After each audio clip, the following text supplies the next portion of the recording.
Assalamualaikum warahmatullahi wabarakatuh.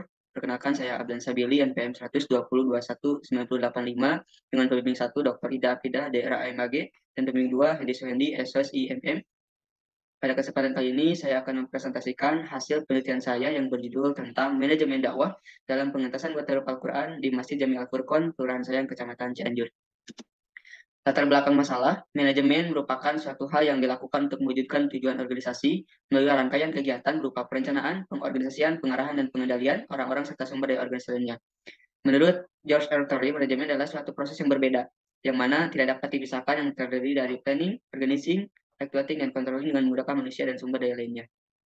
Manajemen dalam Islam, bagaimana dalam Quran Surat As-Saff ayat 4, yang artinya Allah Subhanahu wa Ta'ala berfirman, sesungguhnya Allah menyukai orang yang berperang di jalannya dalam barisan yang teratur seakan-akan mereka seperti satu bangunan yang tersusun kokoh. Menurut Ustaz Soleh, mengartikan manajemen dakwah sebagai proses perencanaan tugas, mengelompokkan tugas, menghimpun dan menempatkan tenaga-tenaga pelaksana dalam kelompok-kelompok tugas dan kemudian menggerakkan ke arah pencapaian tujuan dakwah.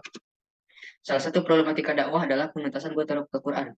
Menurut data Departemen Agama dan Pantauan Lapangan Lembaga Studi Al-Quran (LSQ) serta Dewan Masjid Indonesia (DMI) Jabar menyebutkan 50% muslimin dewasa buta huruf Al-Quran. Kondisi tersebut dialami oleh pimpinan cabang Persatuan Islam Cianjur yang berada di pimpinan jamaah Persis Sayang yang berada di tengah kota yang mana sudah sibuk dengan perkembangan digital dan internet. Dari jumlah peserta 50 orang ini hanya ada 15 orang yang lancar membaca Al-Quran dan 23 orang lain belum lancar dan 12 orang lainnya tidak lancar. Perumusan masalah. Pertama, apa program dari pengentasan butir Al-Quran masyarakat? Dua, bagaimana manajemen dakwah Masjid Jami Al-Furqon dalam pengentasan butir Al-Quran masyarakat? Tiga, apa yang menjadi faktor hambatan dan pendukung dalam melakukan manajemen dakwah dalam pengentasan butir Al-Quran masyarakat?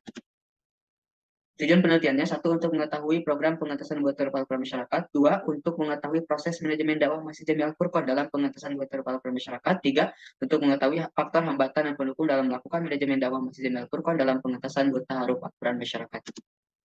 Langkah-langkah penelitian. Jenis penelitian adalah penelitian kualitatif. Metode penelitian ini adalah pendekatan kualitatif deskriptif. Teknik pengumpulan data ada 3, observasi, wawancara, dan dokumentasi. Kemudian yang keempat, teknik analis data ada 4, pengumpulan data, pengolahan data, penampilan data, dan penelitian kesimpulan. Rangka pemikiran manajemen dakwah Masjid Jami Al-Furqon dalam program pengasuhan putra Al-Quran, perencanaan, pengorganisasian, pelaksanaan, serta pengawasan dan evaluasi program pengasuhan putra Al-Quran di masyarakat sehingga terjadinya sistem pengelolaan dakwah masjid dalam mengetaskan putra Al-Quran yang masyarakat baik meningkat kualitas maupun kuantitas. Landasan teori. Objek penelitian ada 4. Pertama, manajemen. Kedua, dakwah. Ketiga, masjid. Dan keempat, putra Al-Quran. Manajemen menurut George Eltery mengatakan bahwa suatu proses yang berbeda dan tidak dapat dipisahkan yang terdiri dari planning, organizing, activating, dan controlling dengan menggunakan manusia dan sumber daya lainnya. Usul-usulnya ada money, material, mesin, dan metode. Kemudian dakwah menurut Quraish Shihab, dakwah ialah seruan atau ajakan kepada keinsapan atau mengubah situasi yang tidak baik menjadi situasi yang lebih baik dan sempurna baik terhadap diri pribadi maupun masyarakat. Masjid berasal dari kata sajadah yasjudu sajidan dan sujudan. Jika diucapkan dengan kata masjid, maka yang dimaksud adalah tempat sujud. Menurut Ajijaj, semua tempat ibadah disebut masjid. Bukankah Rasulullah pernah bersabda, dan kujadikan untuk bumi sebagai masjid dan tempat yang suci. Yang keempat, buta huruf Al-Quran menurut KBBI, Kamus Besar Bahasa Indonesia, pengentasan berasal dari kata entas yang berarti mengangkat, mengeluarkan, mendengarkan. Jadi buta huruf Al-Quran dalam proses untuk mengangkat atau mendengarkan orang buta huruf Al-Quran. 3. Hasil pembahasan. Hasil pembahasan setelah observasi wawancara dapat diketahui bahwa jumlah peserta yang lancar belum lancar di Masjid Jami Al-Furqon ini sebagian besar masih banyak dikarenakan tidak adanya perencanaan yang matang dan tidak adanya pengorganisasian yang khusus pada program pengetasan buat program tersebut. Namun hanya ada pelaksanaan serta pengawasan dan evaluasi saja, sehingga program pengetasan buat Al-Quran kurang efektif dan kurang bagus. Kemudian program pengetasan buat Al-Quran merupakan sebuah program non formal untuk mewadahi anak-anak dan bapak-bapak yang tidak bisa lancar membaca Al-Quran dengan diadakannya maghrib mengaji dan gerakan laki-laki mengaji dengan metode Iqra. Kemudian hasil selanjutnya adalah pengetasan Al-Quran di Masjid Jami Al-Quran. Dari jumlah 50 peserta terdapat hanya 15 orang saja yang lancar baca Al-Quran. Serta kurang bagusnya manajemen dakwah terutama dalam bidang perencanaan dan pengorganisasian yang tidak ada, namun hanya ada pelaksanaan dan evaluasi. Serta faktor hambatan antara lain kurangnya kesadaran masyarakat terhadap mengaji tersebut, serta faktor pendukungnya adalah diberikan kewenangan untuk mengelola masjid sepenuhnya.